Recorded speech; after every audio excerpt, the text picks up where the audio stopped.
дугаар сарын 23-ны өдрийн ээлжит бүлгийн хуралдаанаа хийгээд өндөрлөлөө. За өнөөдрийн бүлгийн хуралдаанаар хоёр асуудал хэлцлээ. За нэг асуудал нь хэлцүүлгээр, нэг асуудал нь танилцуулгаар хийгдсэн гэдгийг зориуд хэлмээр байна. За хувийн нэмэлт тэтгэврийн тухай анхадагч хуулийн төсөл. За энэ хуулийн төслийг дагуулж 12 хуулийн төсөл хамт өргөн баригдаж орж ирсэн. За энэ асуудлыг бүлгийнхээ хоролдаанаар мэдээллийг сонсож, бүлгийнхээ гишүүдийн санал бодлыг сонсож, за үзэл баримтлалын хүрээнд хэлэлцгийг нь дэмжийе. Хэлцүүлгийн төвшөнд нь энэ хуулийг илүү боловсронгуй болгох, өнөөдрийн яригдж байгаа гишүүдээс яригдж байгаа асуудлуудыг илүү тодорхой зөв зохицуулалттай болгох тал дээр нь анхаарч ажиллая гэдэг байдлаар тогтлоо гэдгийг зориуд хэлмээр байна. Хоёр дахь асуудал нь улсын их хурлын гишүүдэд зориулсан парламент цэгмэн платформын танилцуулгыг манай улсын их хурлын тамгын газраас хийсэн. За энэ бол танилцуулгаар хийгдсэн юм. Үндсэндээ их хурлын гишүүдийн цахим мэдээлэл хэрэглээтэй холбоотой ийм платформоо гэдгийг зориуд хэлмээр байна. За өнөөдрийн хэвлэл мэдээллийн байгууллагынхантайгаа уулзаж мэдээлэл өгөх үйл ажиллагаанд манай намын бүлгийн дэд дарга Отгонбаяр, Ариун Заяа нар оролцож байна. За хэлцэж буй асуудалтайгаа холбогдуулаад улсын их хурлын гишүүн, засгийн газрын гишүүн, гэр бүл хөдөлмөр нийгмийн хамгааллын сайд Абубакар сайд оролцож байна. За мөн улсын их хурлын тамгын газрын дэд дарга Батбаатар дарга оролцож байна гэдгийг хэлмээр байна. За хувийн нэмэлт тэтгэврийн тухай анхадагч хууль анх удаага яригдж байгаа зүйл биш ээ. Нэлээд урт хугацаанд яригдж байгаа. Ерөөсөө энэ нийгмийн даатгалын шимтгэлийн олон давхрах тийм тогтолцоо руу шилжих, за буцаад тэтгэвэр авагч нар маань олон их усүрээс тэтгэвэр авах ийм нөхцөл боломжийг нь бүрдүүлжигий. За үүгээрээ дамжуулж үндэсний хуримтлалын системээ бий болгоё. За үүнийгээ улс орныхон хөгжлийн томоохон төсөл бүтээн байгуулалт руу их усүр болгож ашиглая. Ингэснээрээ шимтгэл төлөгч нартаа баталгаат өгдөг байх асуудлыг шийдье. За мөн энэ шимтгэл төлөгч нарын хоримтлуулсан хөрөнгө нь өвлөгддөг байх ёстой юм гэсэн энэ үзэл санаа олон жил яригдсан. 2020 оны их хурл бүрдэж байх энэ үед одоогийн улсын их хурлын дарга учрал дарга энэ асуудлаар тусгайлсан бас санал бодлоо илэрхийлж хуулийн төсөл санаачилж байсан. 2023 онд биднээс нийгмийн даатгалын багц хуулийн шинжилэл хийхдээ энэ хуулийн бас ерөнхий үзэл баримтлалыг гаргаж ирж хэлцэж байсан. Хэлцүүлгийн төвшөнд энэ хуулийн зарим зохицуулалт юмнууд бас тавигдаад байгаа шаардлага юмнуудаа бүрэн хангахад эргэлзээтэй юм байна. Илүү нарийсгаж боловсруулах ёстой юм байна гэд баталгалгүй үлдээж байсан. Үндсэндээ 6 хууль орж ирснээс нэг нь батлагдaltaгүй үлдсэн шиг сандгийн бий.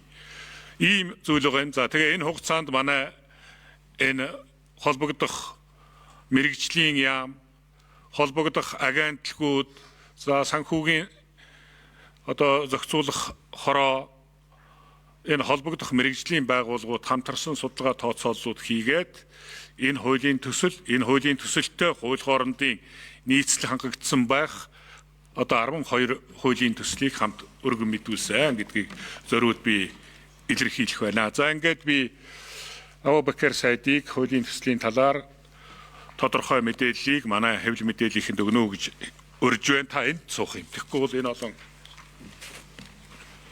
микрофоноо давхар шилжих гэдэг.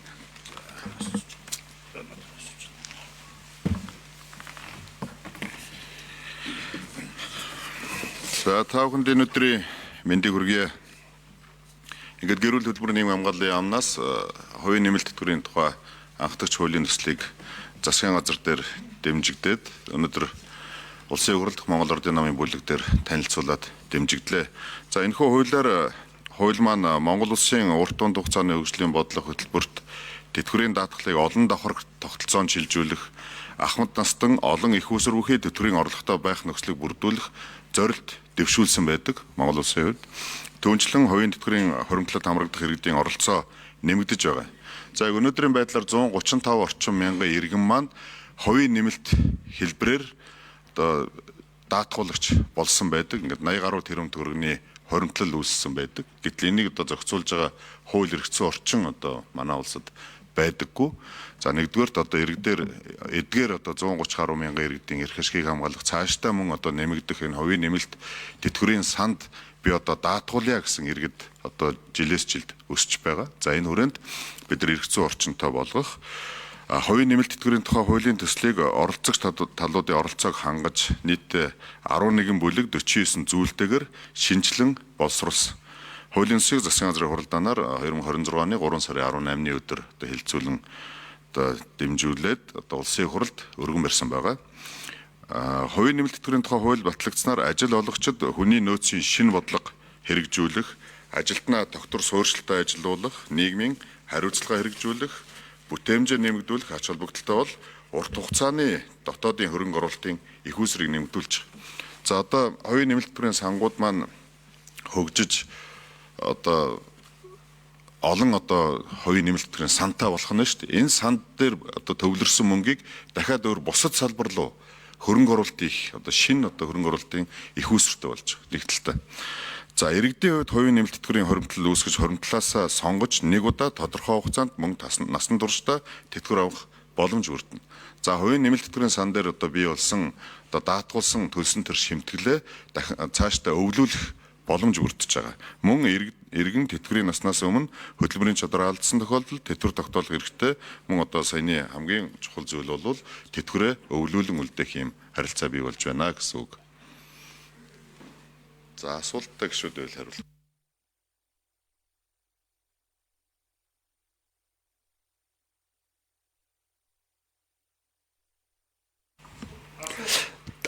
За тодруулъя.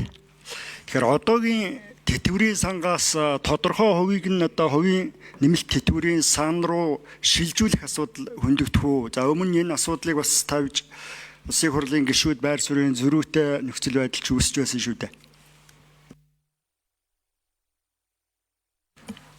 За хувийн нэмэлт тэтгэврийн санд даатгуулагч маань заавал одоо нийгэм даатгалын үндсэн санд даатгуулагч байх ёстой гэсэн шаардлагыг тавьж байгаа. За мөн одоо сая таны асуусан асуултан дээр бид нар одоо яг нийгэм даатгалын үндсэн одоо энэ санд даатгуулж байгаа мөнгийг хувийн нэмэлтийн сан руу одоо шилжүүлэх зохицуулт байхгүй байна. Иргэн одоо өөр юу яд сонгож болох юм уу? Заавал одоо хоёулангийн одоо байх ёстой юм уу? Альсвал нэгийг нь сонгож энэ тэтгэврийн санд болох юм уу? Нийгэм даатгалын одоо яг ажиллаж байгаа улсын санд та заавал даатгуулагч байх ёстой.